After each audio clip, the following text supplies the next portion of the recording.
पत्र दाखिल होना है।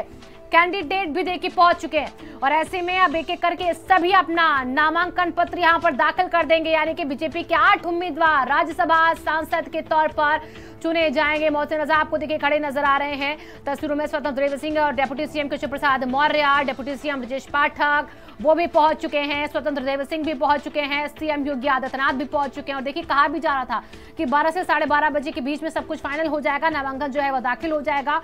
और इसी से जुड़ी तस्वीर, उसके बाद सर्वदलीय बैठक भी है और उसके बाद 1 बजे के आसपास सदन में होगा सीएम योगी आदित्यनाथ का बजट पर भाषण। आखिरी दिन बजट सत्र का भी, उससे पहले यह अंतिम दिन, आज नामांकन दाखिल करने का आज दिन है।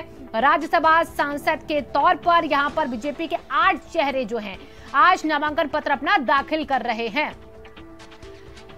तो 10 जून को चुनाव होना है राज्यसभा के सांसदों का और ऐसे में अब देखिए जो 8 कैंडिडेट हैं इनकी जीत जो है वो लगभग पक्की मानी जा रही है।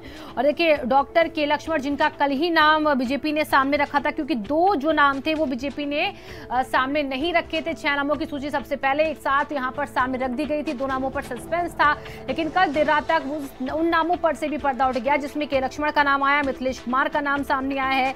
और इसके साथ देखिए अब जो 6 उम्मीदवार उनके नाम आपको बता देते हैं। सुरेंद्र सिंह नागर इसमें मौजूद हैं, राधा मोहन दास अग्रवाल इसमें हैं, बाबूराम निषाद है, दर्शना सिंह है, संगीता यादव हैं जिन्हें राज्यसभा भेजा जा रहा है। और इसी के साथ एक बड़ी तस्वीर इस बात की भी, लक्ष्मीकांत वाजपेयी भी देखिए इसमें है, राधा मोहन दास अग्रवाल भी इसमें है। तो कुल मिलाकर देखिए नामांकन पत्र जो है वो दाखिल होने शुरू हो चुके हैं। इन 8 नामों के तस्वीरें ये आपके सामने हैं। हर एक ने यहाँ पर शीर्ष नेतृत्व का धन्यवाद दिया, कहा हम पर भरोसा जताया है और जिस तरीके से भरोसा जताया गया उस तरीके से हम काम भी जो है वो करेंगे, जनता के हक में और राज्यसभा में आवाज को बुलंद करेंगे।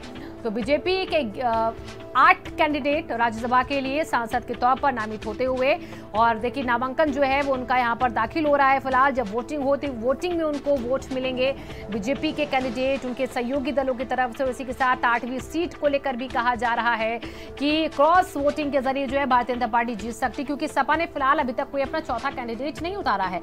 अगर समाजवादी पार्टी चौथा कैंडिडेट उतारती तो शायद तस्वीर कुछ और होती और ऐसे में तब हाँ या ना की स्थिति बन जाती कि सपा को वोट मिल जाएंगे और 11वीं सीट के लिए या बीजेपी को वोट मिलेंगे, क्योंकि क्रॉस वोटिंग और जो विपक्ष के और जो बाकी अन्य दलों के लोग हैं उनके समर्थन से वो 11वीं सीट जीतेगी। लेकिन अगर सपा नहीं उतारती तो यकीनन वो 8वां कैंडिडेट भी जो है वो बीजेपी का ही जीतेगा, जैसा भी तस्वीर। और देखिए नामांकन दाखिल करने से पहले जो नामांकन पत्र है उसको पढ़कर यहाँ पर एक एक कैंडिडेट जो है वो सुना रहे हैं अपना, उसी की तस्वीर में आपको दिखा रहे हैं। फूल माला पहनाकर देखिए उनका स्वागत किया गया है और अपना अपना नामांकन पत्र निकालते पूरी प्रक्रिया के नामांकन की जो है, नामांकन फिलअप होते हैं पहले से, आज उनको बस सिर्फ दाखिल करना है।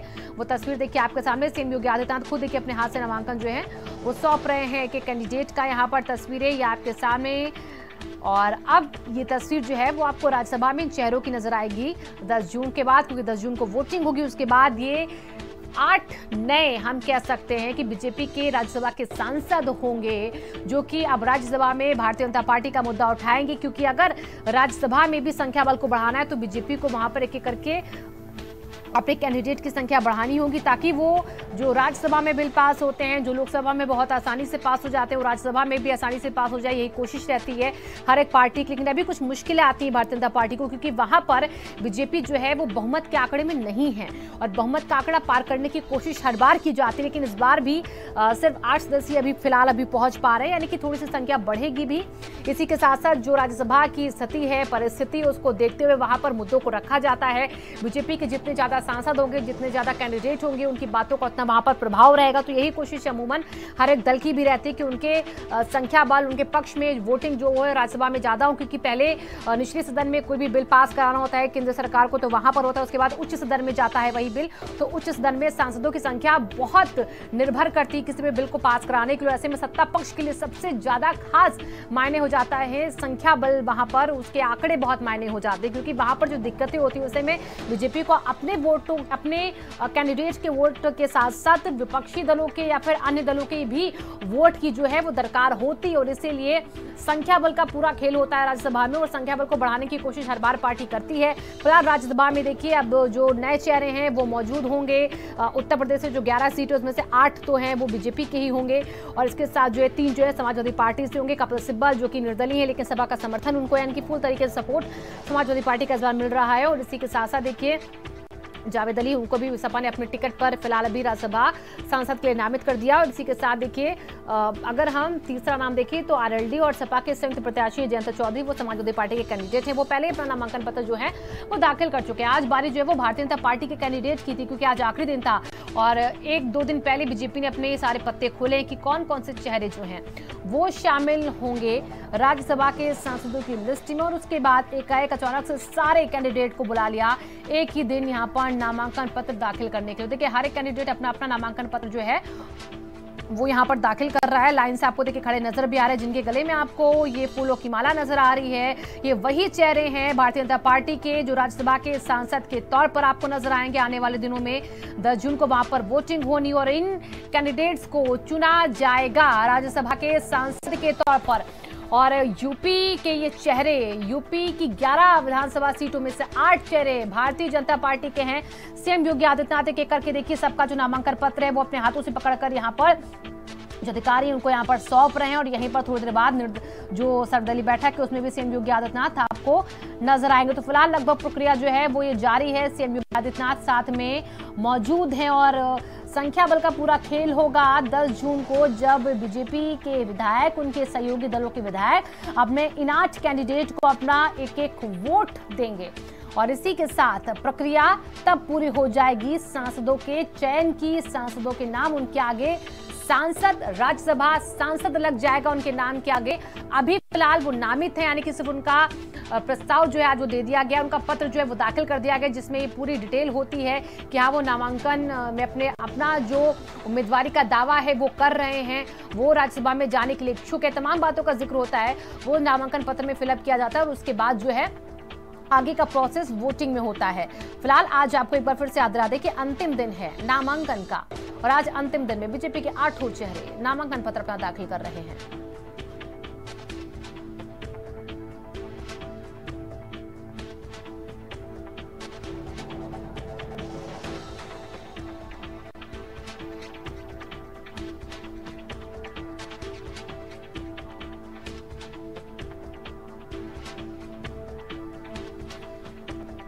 तो बीजेपी प्रत्याशियों के नामांकन की तस्वीरें आपके सामने और देखिए गौर कीजिए। तो बीजेपी जब भी नामों का ऐलान करती तो नाम चौंकाने वाले होते। कुछ नाम तो जरूर इसमें देखिए शामिल किए गए। लक्ष्मीकांत वाजपेयी, जिनके नाम की चर्चा बहुत पहले से थी, कहा जा रहा था कि इस बार उनको जो है उनकी मेहनत का फल मिलेगा, उनका वनवास जो है जो काफी लंबे समय से चल रहा था वो खत्म होगा। और इस बार 22 को चुनावों में भी उनकी बहुत महत्वपूर्ण भूमिका थी। उन्होंने कई बड़े चेहरों को भारतीय जनता पार्टी में शामिल कराया था और इसी के साथ साथ एक बड़ी जिम्मेदारी उन्होंने निभाई। पूर्व प्रदेश अध्यक्ष भी रहे थे और अब उनको राज्यसभा भेजा जा रहा है। लक्ष्मीकांत वाजपेयी को वो भी आज अपना नामांकन पत्र दाखिल कर रहे हैं। और इसी के साथ देखिए जो आखिरी के 2 नाम थे वो भी चौंकाने वाले थे, जिसमें से देखिए ओबीसी मोर्चा के राष्ट्रीय अध्यक्ष डॉक्टर के लक्ष्मण थे, उत्तर प्रदेश से उन्हें भी राज्यसभा भेजा जा रहा है। दूसरा नाम मिथिलेश कुमार का, जो कि शाहजहांपुर के जिले से हैं, वो सपा से भाजपा में 2019 में लोकसभा चुनाव में शामिल हुए थे। और उसके बाद अब देखिए उनको ये हम कह सकते हैं एक उपहार दिया जा रहा है बीजेपी की तरफ से, उनको राज्यसभा सीधे भेजा जा रहा है। और इसीलिए देखिए पहले से वो चाह रहे थे कि उनको इस बार के चुनावों में टिकट मिले मिथिलेश कुमार को, लेकिन इस बार चुनावों में उन्हें टिकट नहीं दिया गया। लेकिन चुनाव के बाद अब उन्हें राज्यसभा की बड़ी जिम्मेदारी दे दी गई है। और देखिए राज्यसभा के चुनाव आमतौर पर इसीलिए होते हैं कि जब आप किसी को मौका चुनावों में ना दे पाए, जब किसी को उसका मनचाहा पद ना दे पाए, तो आप उनकी उस बात को, उनकी उस नाराजगी को राज्यसभा भेजकर दूर कर सकते हैं। और यही कोशिश हर एक दल की होती है और यही कोशिश जो है बीजेपी के इस 8 नामों में साफ दिख भी रही है। सीएम योगी आदित्यनाथ देखिए लगातार बात कर रहे हैं यहाँ पर अधिकारियों के साथ। स्वतंत्र देव सिंह उनके बगल में मौजूद हैं। अब देखिए महिलाओं का अगर जिक्र होता है तो 2 महिला कैंडिडेट भी बीजेपी ने इस बार अपने राज्यसभा के सांसद के तौर पर जो है वो उतारे, यानी कि 6 उम्मीदवार जो पहले थे उसमें से 2 महिलाएं थी। दर्शना सिंह का नाम था, संगीता यादव का उसमें नाम था। एक देखिए ओबीसी समाज से यादव वो आती हैं और सीता दर्शना सिंह, उनको भी देखिए इस बार का कैंडिडेट जो है राज्यसभा का बनाने के लिए पूरी तरीके से बीजेपी ने अपना मन बनाया और उनको भी राज्यसभा भेजने की तैयारी करी। इस वजह से आज वो अपना नामांकन पत्र दाखिल करी, वो भी बहुत जल्द राज्यसभा के सांसद के तौर पर मनोनीत हो जाएंगी। तो 2 महिलाओं को भी सामने रखकर उनके नामों का भी यहाँ पर मतलब समझाते हुए बीजेपी बार बार कह रही कि महिलाओं की भागीदारी भी हम देखिए बढ़ा रहे हैं। लोकसभा में जिस तरीके से महिलाओं को अवसर देते हैं, जिस तरीके से विधानसभा के चुनावों में हम अवसर देते हैं, उसी तरीके से राज्यसभा में भी महिलाओं की जो संख्या है हम उसको बढ़ाने का काम करें, इसीलिए 2 चेहरे अब महिलाओं के हैं। सीमाब हमारे संवाददाता जुड़ चुके हैं ज्यादा जानकारी के साथ। सीमाब जरा ये जानकारी दीजिए, कितने लोगों के नामांकन पत्र दाखिल हो गए हैं? सीमाब आप तक आवाज पहुंच पा रही है? जी बिल्कुल, आवाज आ रही है। और आज यहाँ पे राज्यसभा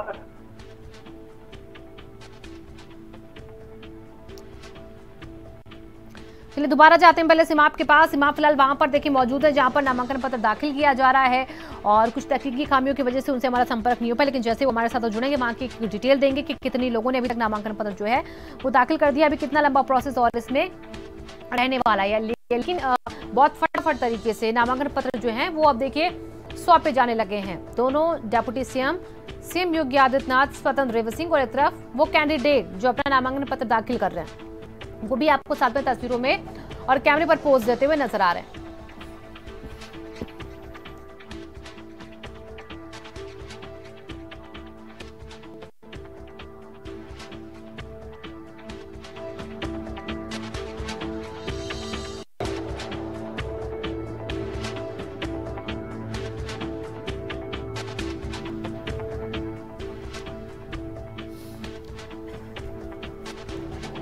तो 10 जून को देखिए नामांकन के बाद वोटिंग का दिन होगा। इसी के साथ देखिए भाजपा के राज्यसभा उम्मीदवार हैं मिथिलेश कुमार इसमें शामिल हैं, जिनको कल ही रात उनका नाम सामने रखा गया। डॉक्टर के लक्ष्मण, इनका भी कल रात ही नाम सामने आया है।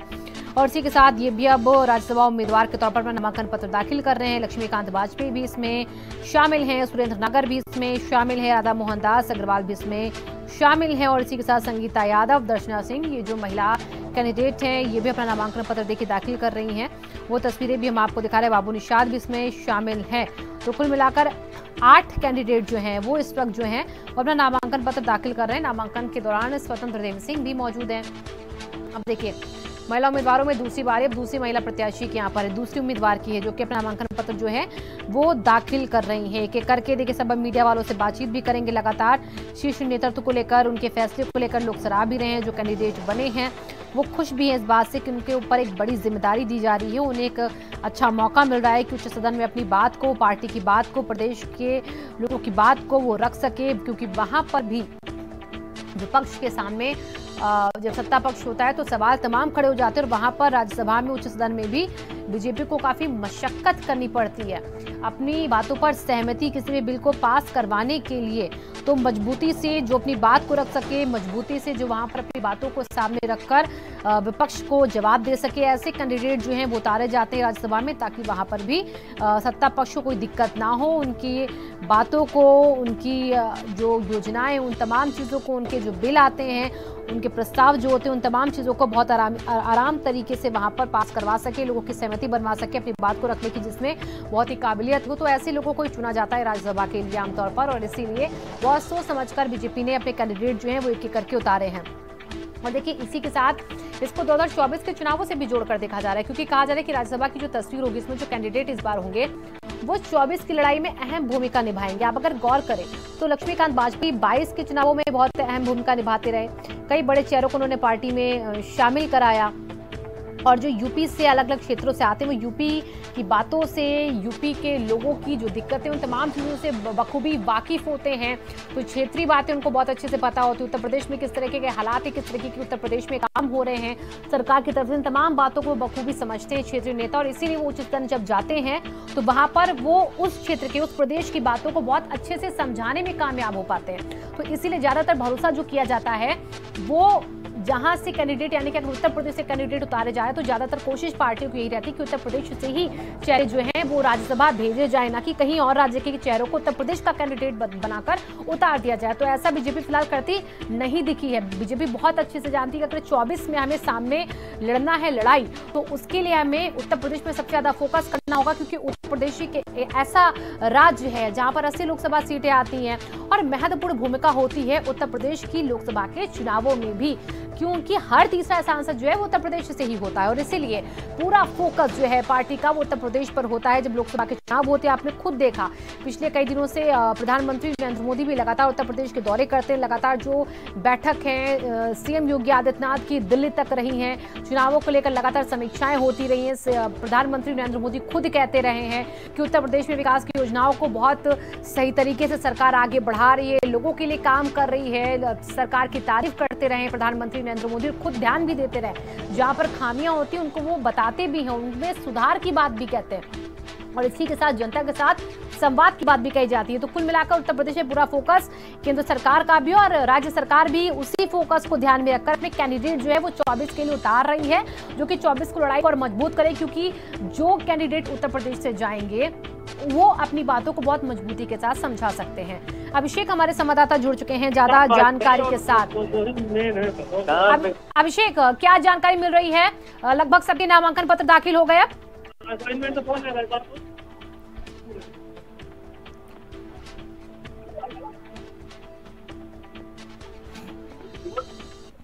और देखिए एक एक करके नामांकन पत्र दाखिल हो रहे हैं और जिस तरीके से ये 8 नाम सामने आए, एक बार उसकी तस्वीर जरा आप देख लीजिए।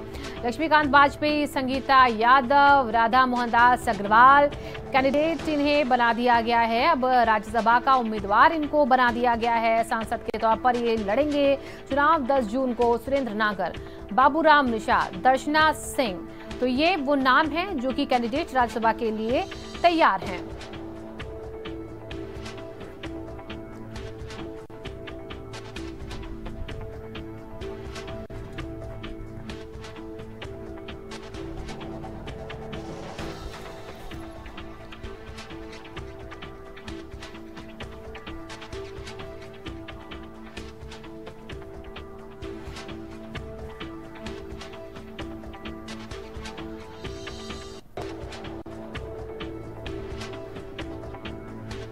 तो दर्शना सिंह आपको महिला कैंडिडेट के तौर पर नजर आ रही हैं और भाजपा कांची क्षेत्र की मंत्री रही हैं। ये 2015 में 2018 में महिला मोर्चा की प्रदेश अध्यक्ष की इनको जिम्मेदारी दी गई थी। तो इस बार ये भी देखिए महिला कैंडिडेट के तौर पर उतरी हुई है और इसी के साथ देखिए एक करके आपको जो नाम है इनके बारे में बताते हैं। बाबूराम निषाद देखिए निषाद समाज से आते हैं, आज उन्होंने भी नामांकन पत्र दाखिल किया है, यूपी पिछड़ा वर्ग में रहे हैं। इसी के साथ यहाँ पर आज राज्यसभा के उम्मीदवार के तौर पर अपना नामांकन पत्र जो है ये दाखिल करें। एक बार तस्वीरों पर एक बार फिर से गौर कीजिए तो लगभग 8 कैंडिडेट के नामांकन पत्र हम समझ सकते हैं कि दाखिल हो चुके होंगे। 1-2 के बच्चे होंगे, वो भी बहुत जल्दी पूरे हो जाएंगे।